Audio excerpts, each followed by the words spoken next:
If there is one thing that Planet of the Apes has taught me, it is that zoos are actually a really good idea. If man-made destructions can't deal with them, I guess we have to let Mother Nature take its course.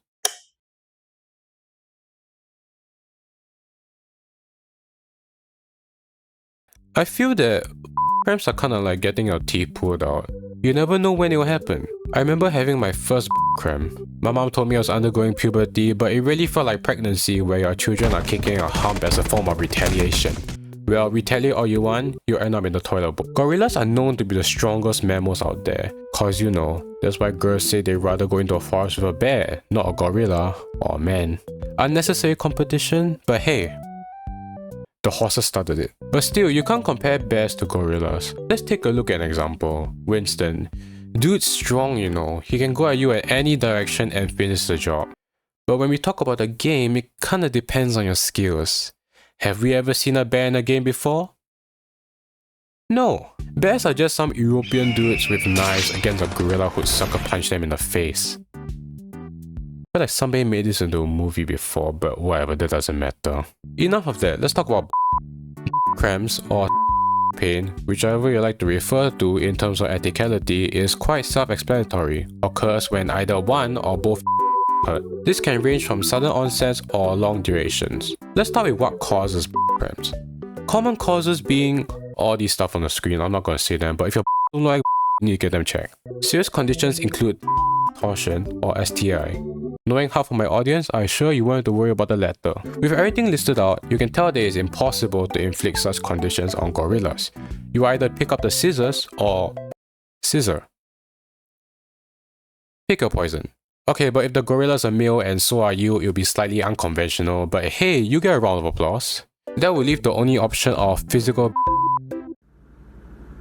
I got my kicked before. Hope the pictures never see the light of day ever again. It was by a girl, and to be fair, I asked for it. Not like in the sense where I practically asked for it, I asked to be kicked. And she hit me dead center, right in the middle, where the split. It was like cracking open a chestnut, but instead it was my. Is this too much information? But how does pain measure to a gorilla? Well, not to burst your bubble, America, but there isn't any metric system to calculate pain level. Instead, a qualitative and semi-quantitative scale is used to measure pain level. Quantitative data is basically data measured through quantity, while qualitative data is basically data collected from the subject's expression, behaviors, or anything physiological. It can be done anywhere really. Let's try that right now. Look around you. Do you see a wall? Run into it. While kicking on the of a gorilla would definitely not do much due to its adaptive nature to the wildlife, the enhanced endurance meaning we don't stand a chance. Although we do belong to the same family, we're kinda like house dogs to actual wolves out there, preying on raw flesh while we squabble over allergies or how chewy you want your steak to be. Plus, you can't get a gorilla to really rate the pain level needed to actually cause lethal damage. So yeah, this video is meant for nothing. I just wasted like 4 or 5 minutes of your time. Good luck getting it back.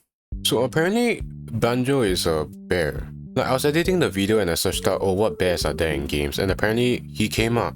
Like, how was I supposed to know he was a bear? You know, I assumed he was like a dog or something, cause since he was named after an instrument and wasn't like given like a proper name like Pink Panther or Black Panther, which they are panthers, but we don't know that he's a bear. How am I supposed to know he's a bear? It's like revolutionary. This is amazing.